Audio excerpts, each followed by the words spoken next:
and shared our in-depth research with you on the necessity of affordable housing trust funds.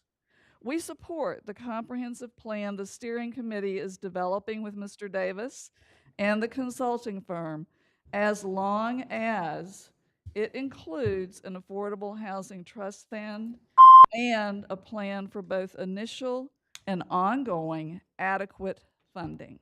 Okay, thank you, ma'am. Chairman, you took back the 5 minutes? No, I I give got you 5 minutes, yes. Okay, thank you.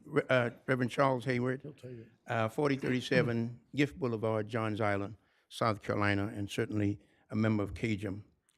You got it on your phone, 5 minutes, Christian? Well, I was just resetting it. I can do it on my phone. You do it on your phone for 5 minutes. Okay, go ahead, sir. And I don't hope to take all 5 minutes, but I sir. appreciate it. You're a preacher, it's gonna take 5 minutes, sir. Mr. Chairman and members of the council, I wanted just to take a moment on behalf of CAJM, maybe to have my comments reflected on CAJM's relationships, CAJM's communication with county council.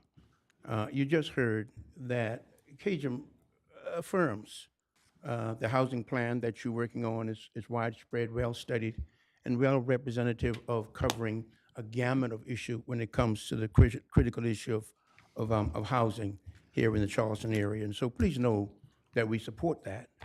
We encourage that.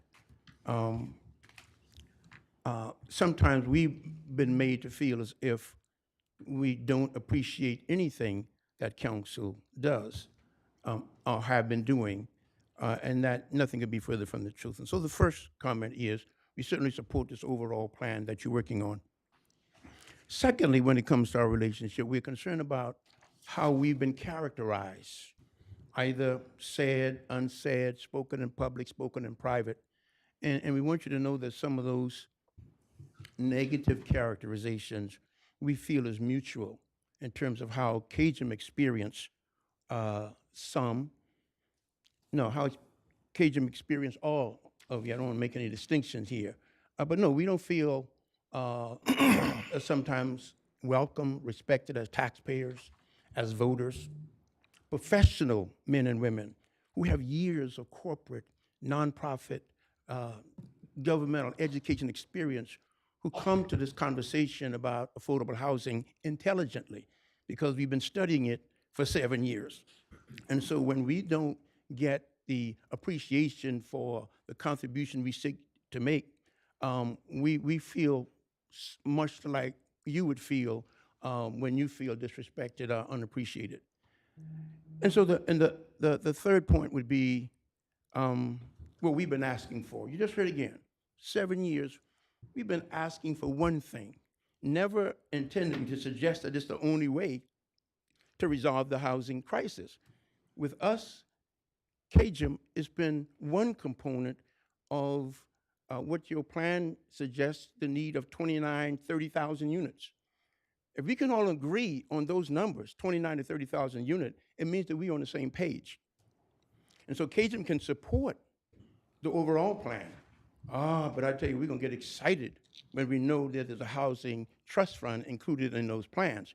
Because that's the one thing we've been asking for as a studied, proven approach to addressing this issue.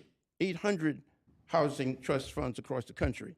Now we know that wonderful staff that you have that can write a plan that will address any inadequacies that the other plans around the country has presented.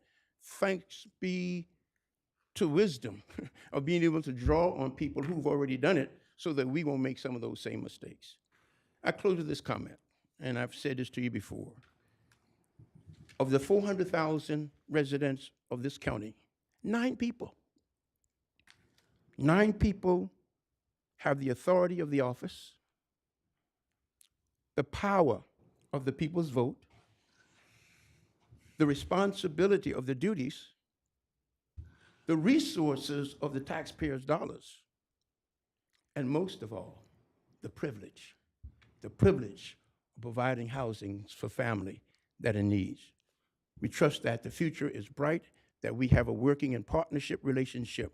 We will be your ally when there is a housing trust fund, we will always support the overall plan of addressing the housing crisis. Thank you. Thank you. Okay, that concludes our, We have one more, Philip Joss. okay.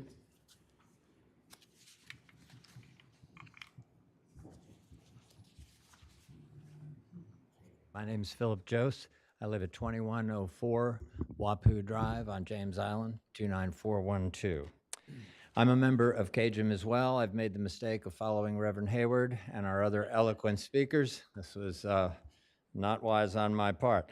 I will just add a few points to what's already been said. I can say with confidence that our member congregations, not only are we advocates, as you've heard tonight and on previous nights, but we really do have ministries across our faith communities that serve the homeless and those struggling with high rental costs. We do that 365 days a year. We have skin in the game. We also know the federal government has provided $20 million to put skin in the game. And we know that County Council has said and has committed to working on affordable housing and developing this plan. And we applaud you for those efforts. Obviously, the point's been made that dedicated, consistent funding is a key and that a housing trust fund is a key part of that. And I'll just close by pointing out that many of the residents that are struggling with high rental costs are the labor power that powers the restaurant industry, that powers the tourism industry, that has made this community, has expanded its economic base, and ironically and tragically in many cases, led to higher rents that those very workers can't afford. It's the right thing to do to move forward on this issue, and it's using tax dollars to invest in our community and its long-term health. Thank you. Thank you, sir. Okay, that concludes our public comments. So we're now going to move into our county council agenda. But first, we're going to have prayer as well as the pledge from Mr. Tootin on the pledge, and I'm going to try if my voice will have to do the prayer. Let us stand. Our Father, we thank you, and as always, we invite your holy presence. We thank you for those that are attendants in the audience tonight. We thank you for this wonderful council that's up here. Give us wisdom, guidance, and knowledge and understanding on how to lead this county of 400,000 plus. We ask you to give us the wisdom to make the right decisions and make it not with malice, but make it with support and help for those that are in need. We ask you to look on our staff, continue to bless them, bless these United States of America, bless our servicemen and women that protect us throughout these United States abroad and overseas, and we ask you to protect our first responders. It is in Jesus' name we pray. Amen. I pledge allegiance to the flag Of the United States of America and to the republic for which it stands, one nation, under God, indivisible, with liberty and justice for all. Okay. All right, we're going to start out. Item number 1 is the Freedom of Information Act. In compliance with the Freedom of Information Act, notice of meeting was posted and agendas were distributed to news media and persons requesting notification. Nothing. All right. Item number 2 is the minutes. We're going to exclude September 20th, 22, but everything else, what is the pleasure? Move to approve. Is there a second? Second. Any deletion or additions? All in favor, signify by saying aye. Aye. All opposed, ayes have it. We have a resolution recognizing, I'm sorry, I'm too fast, Christy Danford, Move for committee recommendation. seconded by Reverend Middleton. Any discussion? All in favor signify by saying aye. Aye. All opposed, ayes have it. Is Christy Danford here? Yes, All right, sir. would you please come forward, and Ms. Salisbury, would you read the Yes, sir. resolution? Ms. Johnson, I'm gonna ask you to go down, please, and present the resolution. Come right on up through there with somebody hold that door for her. Does she have family here? Yes. Any family you want, tell them to come on up. Come on down. Bring your kids, husband, cousins. Bring the whole clan. Yes. A resolution of Charleston County Council honoring Christy Pierce Danford. Whereas Charleston County Council recognizes that the foundation of our community is grounded in those who give of themselves selflessly to help others. And whereas Charleston County Council from time to time has the privilege of recognizing an individual who exemplifies such a commitment. And whereas Christy Pierce Stanford earned her undergraduate degree from Charleston Southern University, where she played on the women's soccer team. In addition, she earned her master's degree in public administration from the College of Charleston, where she continues to actively serve on its advisory board and holds a graduate certificate in public and nonprofit management from the University of Connecticut. And whereas Christy Pierce Stanford previously served as a probation and parole agent in South Carolina, program manager within the Connecticut Judicial Branch, and senior associate with the Crime and Justice Institute, advancing evidence-based reforms across the country before she became the founding director of the Charleston County Criminal Justice Coordinating Council.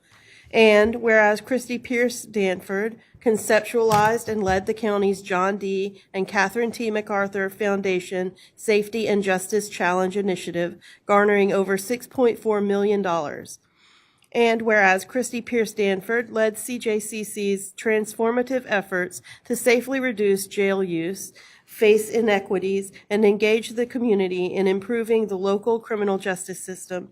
And whereas Christy Pierce Stanford spearheaded an innovative dialogue to change strategy that engaged over 1,200 residents in setting community priorities for the CJCC's strategic plan. And whereas Christy Pierce Stanford contributed to the development of the inaugural national standards for CJCCs and routinely contributes to the field in a variety of publications, presentations, and trainings. And whereas Christy Pierce Stanford, with the love and support of her husband, James Stanford, and their 2 children, has been a passionate and data-guided leader committed to advancing safety, justice, and equity. Now therefore be it resolved that Charleston County Council does hereby commend Christy Pierce Stanford for her contributions and expertise in leading the way forward to make Charleston County's criminal justice system more effective, equitable, and efficient, and extends the genuine appreciation to her on behalf of all citizens of this county. Charleston County Council, Teddy E. Pryor, Senior Chairman. Okay.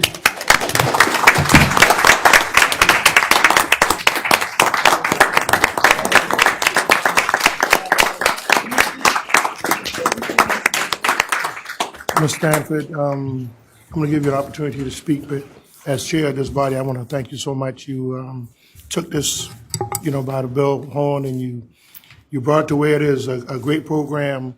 We're sorry to see you leave, but, there's always something else in your future. You left it in good hands, and we appreciate all you have done. I know there's been countless nights and hours that you spent, and away from your family sometime, but it all worked out for the best. And thank you for your years of service. I want you to know that we really appreciate you. And that resolution, it says something, but from the heart, we really love you and we appreciate you. Okay? So you can say the floor is yours. Okay? Floor is yours. Thank you so much, everyone. Thank you, everybody. It's been a privilege and an honor to get to serve in this role, to build the CJCC. And thank you for all of your support in helping to grow it and to keep it where it is today and to keep it moving forward.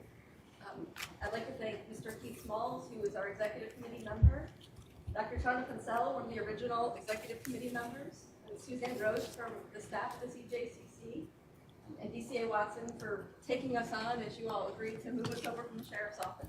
Yes. I genuinely cannot say thank you enough.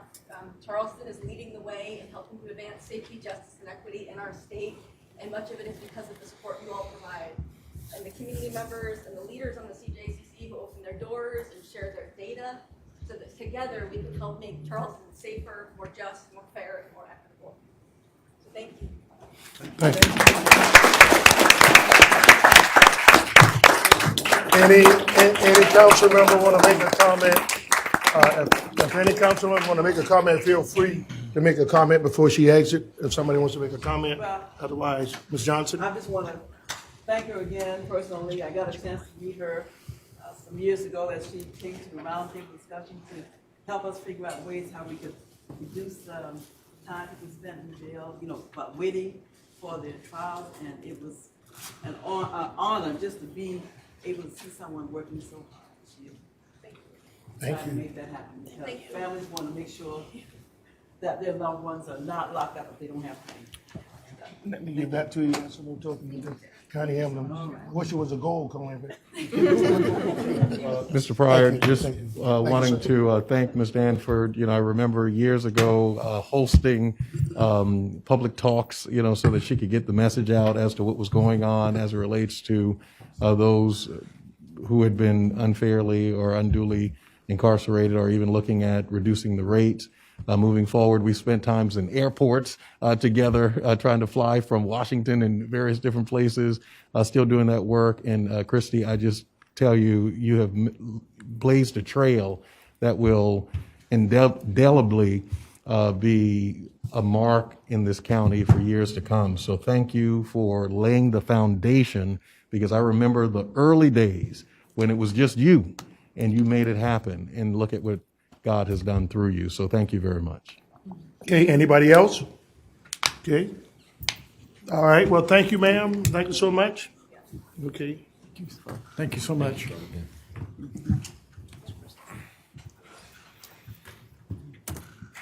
All right.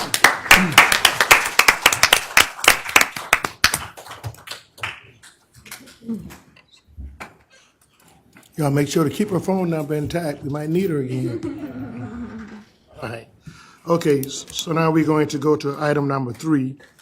We have item number 4, I'm sorry. We have 4A and 4B. Mr. Sass, you had asked that I recognize you. Go right ahead, sir. Thank you. 4A, we take them one at a time.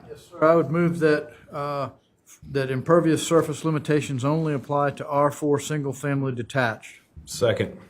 All right, so, gentlemen, let me ask this question, Mr. Sassen, might ask for an amendment. So I had asked about instead of making it mandatory for everybody, make it voluntary, somebody uses it, it might be some type of incentive.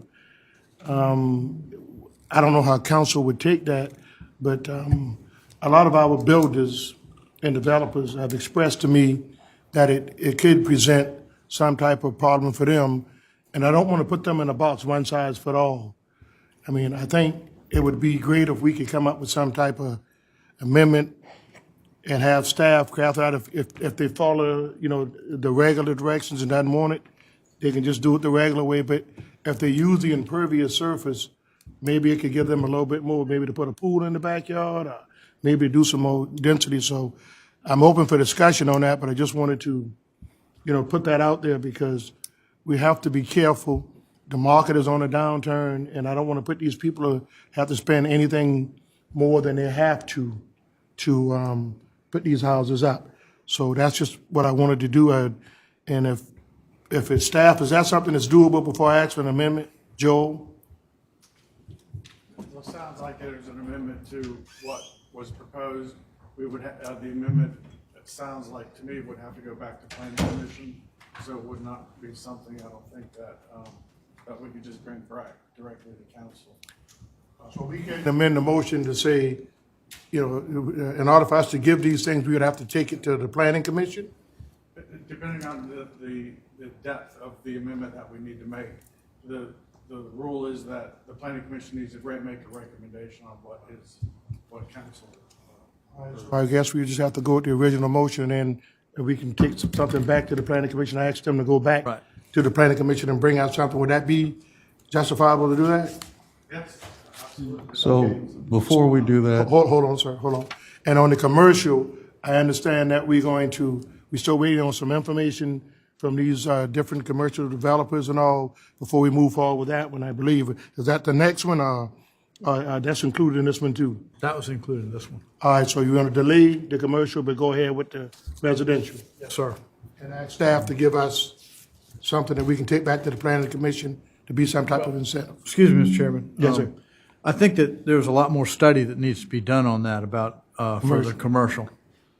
So, That's his motion and second. I'll go to Reverend Middleton. and I was just going to ask a question. So if then this passes, this goes back to the planning commission, based on the depth. No, this goes into, this goes into law. I wouldn't say law, but it goes into our ordinances.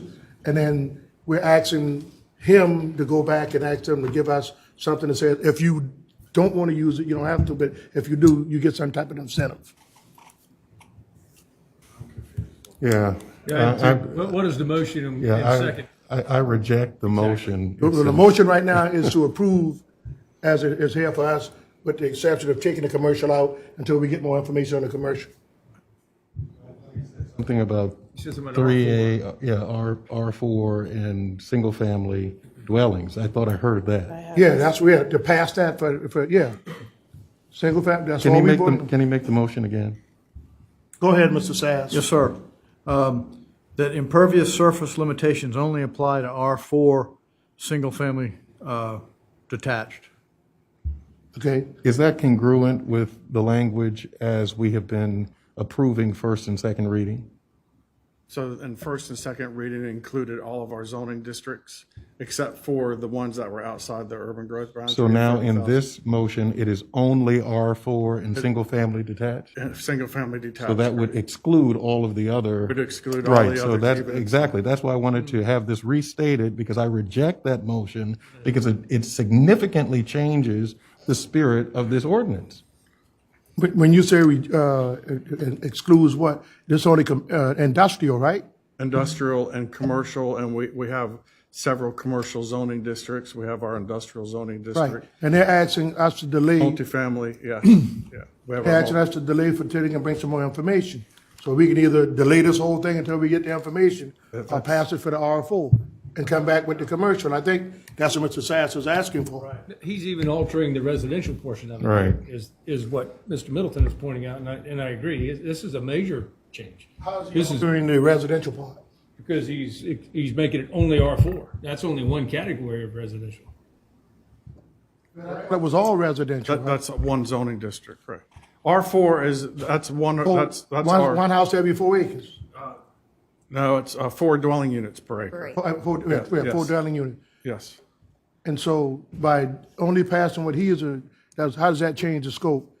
If somebody just want a single family dwelling, or somebody wants to do two, how does this affect that? Would they still be included in this amendment? It sounds like from what the motion was made that it would only apply to R4, our single-family detached residential zoning district. And we only have one of those, R4. That's substantial, and certainly at third reading, I think that's I'm confused now because inconsistent. It should have been presented long before. Tell you what, We've been debating this thing Sure. up to the third reading. Sorry, but we do have our other zoning, residential zoning districts, S3, MHS as well. So R4 is just one of our residential zoning districts. the other one that was included is what now? Let me write it down first. So we got R4, what all was in the original motion? R4, R4, S3, S3, MHS, MHS, Mobile Home Park, MHP, mobile home. Okay. and our new urban residential zoning district. So, Mr. Sass, may I ask, why wouldn't these others be included in that motion? Since it's residential. I think those can. I think we're trying to not have the industrial and the commercial. Right, the industrial and commercial, I understand that, Why in so your motion just say that you And want just to let- pull out the industrial and commercial? everything else remain the same. For further consideration from the planning And commission. not to make it complicated, but we have several commercial zoning districts as well. Our office residential, office general. I understand that. Yes. But we can delay that, if we keep the residential the way it is, included all that you said, R4, S3, MHS, mobile, and urban. Urban residential. Yeah, I don't have a problem supporting that. And then coming back with the industrial Right. and the commercial, with more information as we get. Maybe simpler to just say excluding the non-residential parcels, or zoning districts, excuse me. I want to make something clear. Ms. Honeycutt? Do those other districts include multifamily? Because I think the reference to R4 single family is to make sure that we don't include multifamily. Because that was raised as a concern because of parking limitations, space limitations. And so what I would really like to see is some progress. I would hate to throw this whole thing out. If we can at least get R4 and really, I would like to see how our staff responds to that. I think we could get a lot of requests that are going to end up coming to stormwater and just at least let this be a test of where that takes us until we get a determination or recommendation on industrial commercial. But I really don't want to see us throw the baby out with the bathwater on this one.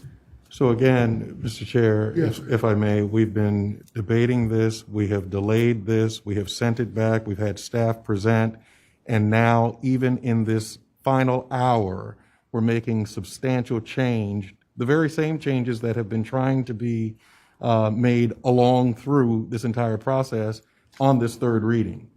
It is absolutely unthinkable that we're doing this. Absolutely.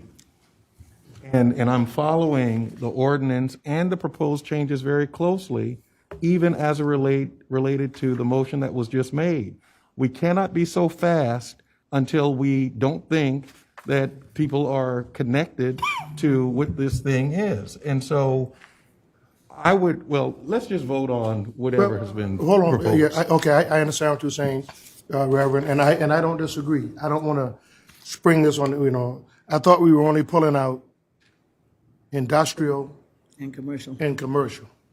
And everything else stays the same in the residential, and vote on that because we were asked by business people and the industrial side, people like the Port, Boyne and all those, to reconsider this to see what it's going to cost them.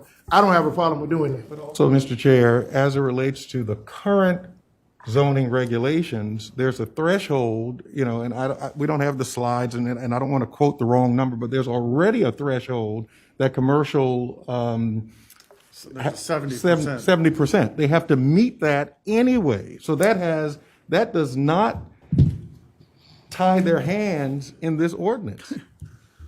What about industrial, Joe? 70% impervious. It's still, again, and many of them have used crushed rock or whatever. They're using, such surfaces now in some cases. I understand that, but it's when you're industrial and commercial, it's kind of tough. They rely on cement and all that stuff when you got a lot of heavy traffic.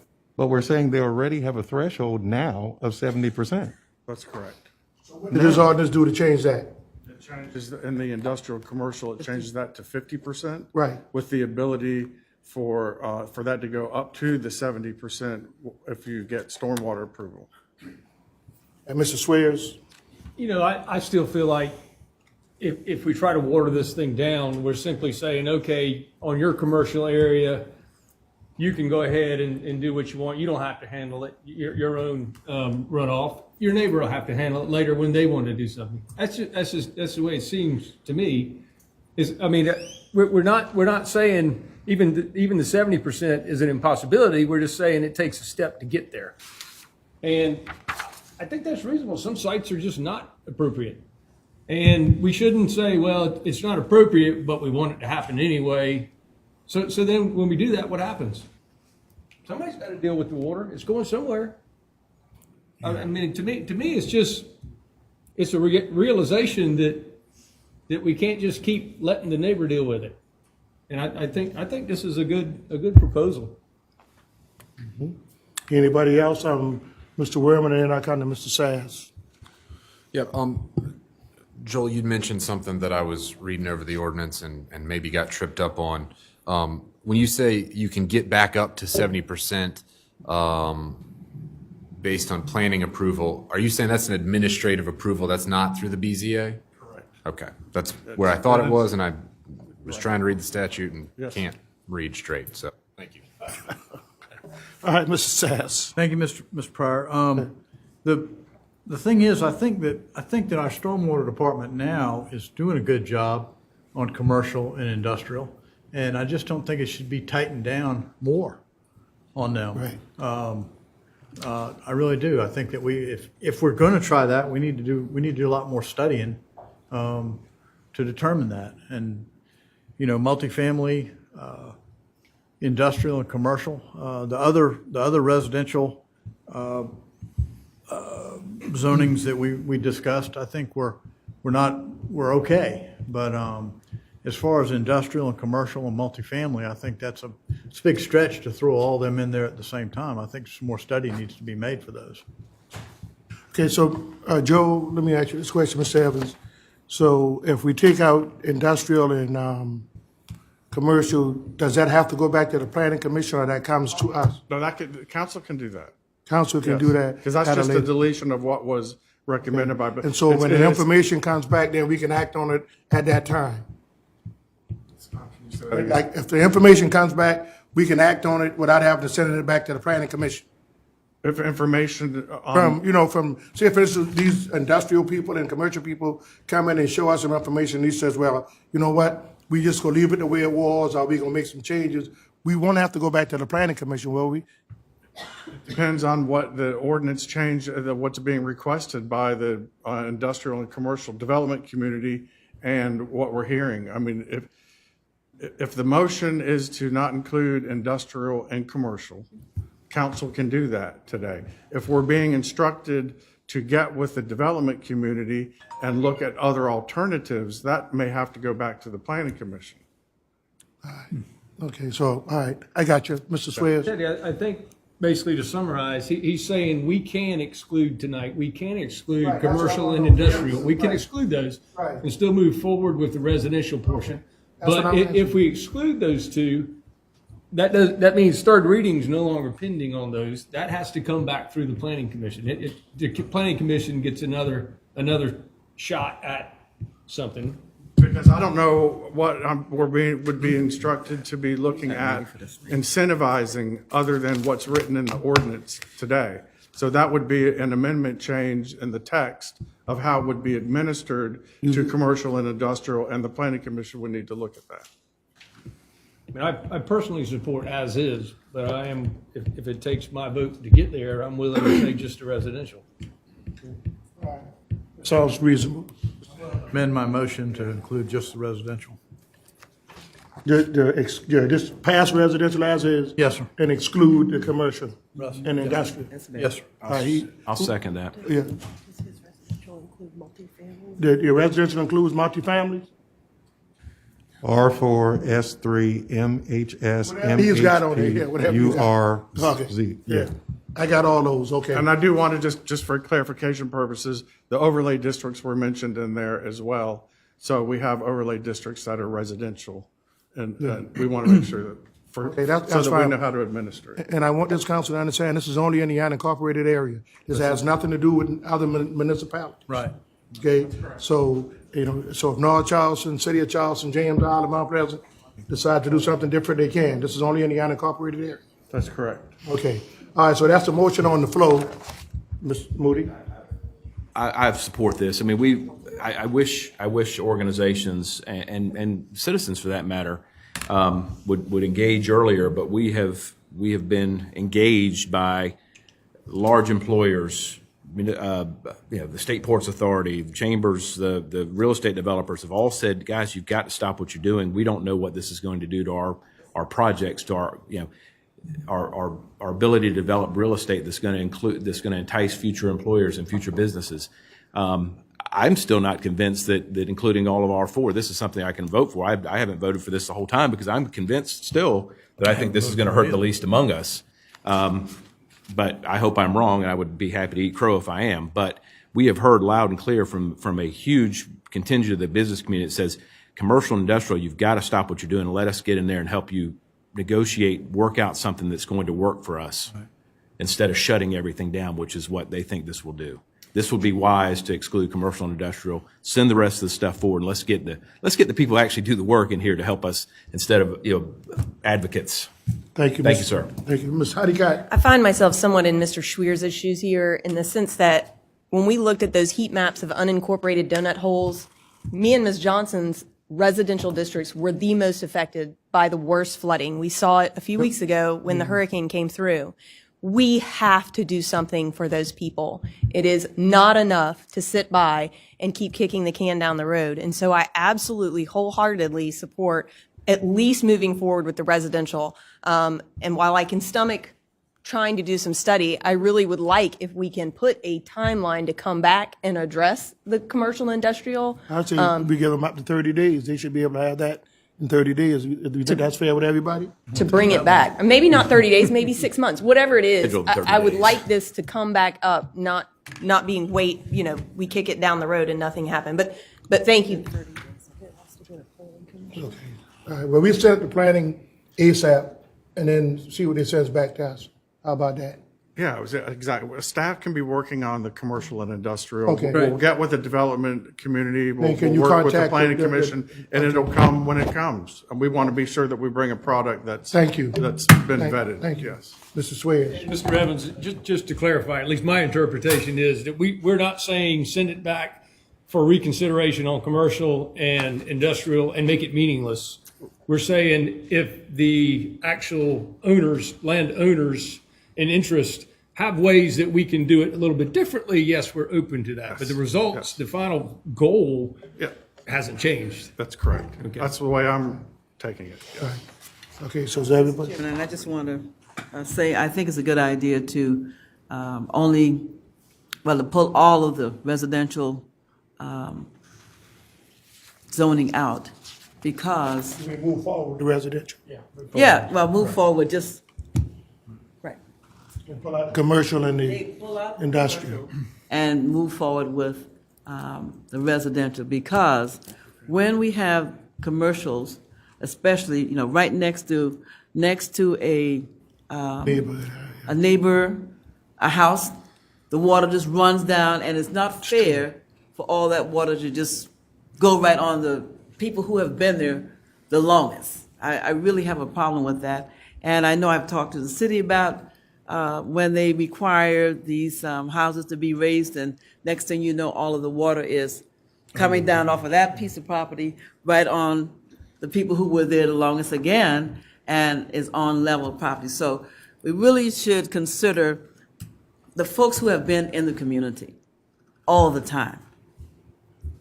Now, we want businesses to come, but I think there should be some way for us to work out how they can maintain the water Disagree, Ms. Johnson. on their property.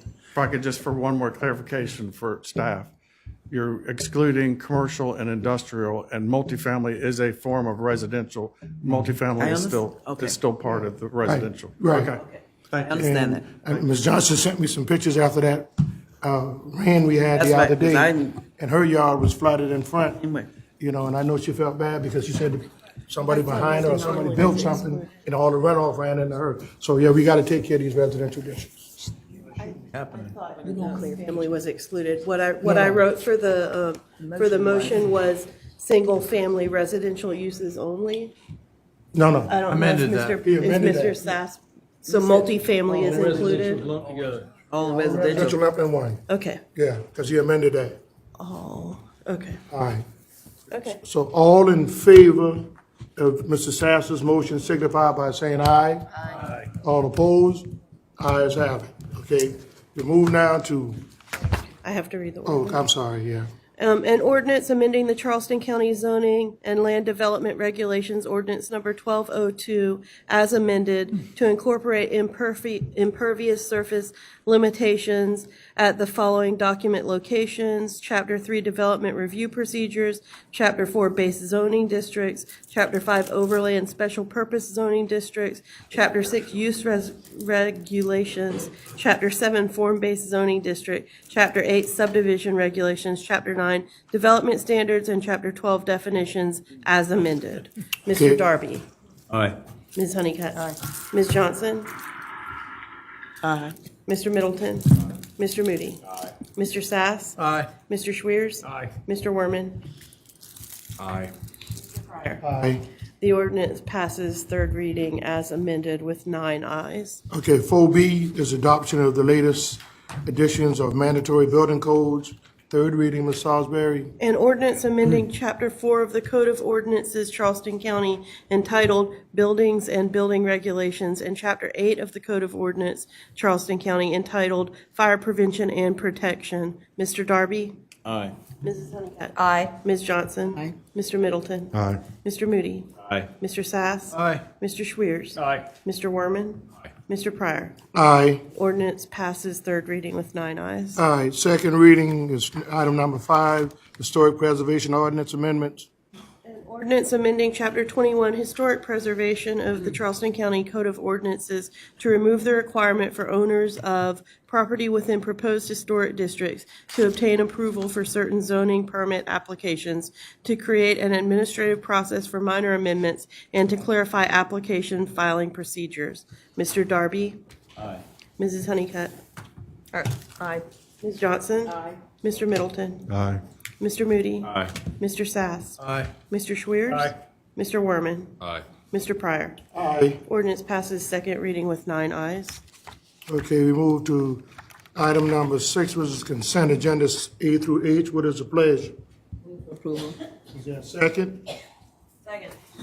Any discussion? All in favor signify by saying aye. Aye. Ayes have it, okay. Item 7, A through D, what is the pleasure? Move to approve. A second? Aye. Second. Second by Ms. Honeycutt. Any discussion? All in favor, signify, Mr. Sines? Yes, some discussion, yes, sir. Mr. Davis, I wanted to make sure, a couple of these, we went back and helped some people jump through the hoops, made sure they had everything, but these people that all got approved for these, they all had business licenses and had legitimate businesses and were doing the things they were supposed to do. Y'all went through. I did have a question about the last one. Is that one, that was an additional firm that came in at the last minute? That was number D? They didn't come in at the last minute, but they hadn't gotten all of their documentation in order. Okay, but by y'all the got it time straight that- for them, okay. Yeah, they had made the first application round, but they hadn't submitted all their documentation. Okay, great. Thank you. That's what I wanted. I have a question too. I wasn't clear. Are we using all of the money that was appropriate for each category, or is there going to be some left? There will be funds left. So the funds that's left, will that allow for people who didn't apply during the deadline, before the deadline, to come back now and? So there is a second round of funding that council has already approved, that we are planning to use for the next round. Now, the money that's left over for this and for the nonprofit, we are going to bring back to council to have you either put it into, to either add it to what you've already approved or to reallocate it. Yeah, that's But it'll come back to council. Well, did you have some other requests that came in after the deadline that wasn't considered? No, ma'am. Because What of the we did deadline, you have, have a though, list. we had a lot of businesses that received a small amount of PPP that were ineligible for this round. So we are going to go back and reopen it for those businesses. Does that make sense? No. There are two things going Well, on. you asked me, I'll tell you why, what I'm thinking. Some people, when we first did the first $25,000, it was so quick. Yes, they will have it. Yes, I'm sorry, I misunderstood you. Yes, those businesses will be eligible. Whoever didn't apply the first round can still reapply. Yes, ma'am. All right. I misunderstood All your right, question. I'll go with that. Thank you. Okay. So, I see one guy got an extra $30. What's it worth? It's worth it go for $30? Probably not, but God That bless one, him. that one was actually a transposing of the numbers by someone on staff. So he got $30 that he was owed. Yes, sir. All right. Yes. Just a quick question, Mr. Davis. Can you remind me of the basic requirements? I know we started out here and then we kind of came down here. It's good standing in the state, financial accounting. What are some of the basic thresholds they've got to hurdle? A valid business license. They had to be in business 1 year prior to the pandemic. And my staff has abandoned me. And you can follow up with email if you don't have it off the top of your head. But I know I can give you the good standing exact with the ones, state. I think there were some other Let's see, valid business license, good standing with the state, in business before the pandemic. That was pretty much, and no other federal assistance. Require them to document, we required them to document the losses they had. Yes, to they had to reimburse them as document well. losses, and we took a number of items that would allow them to document. Thank you very that. much, Mr. Chairman. Yes. Mr. Davis, thank you.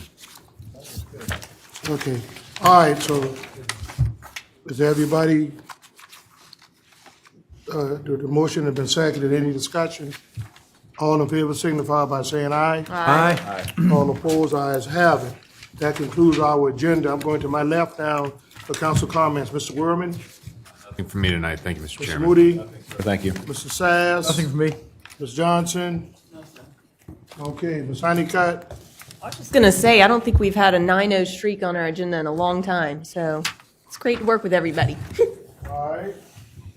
Mr. Darby. None. Mr. Swears. Reverend Milton. Madam Esquire. Mr. Administrator. Nothing tonight, sir. Unanimous. Meeting adjourned. So we were 9-0 to 9-0. Couple items. Davis? I'll see you in a minute.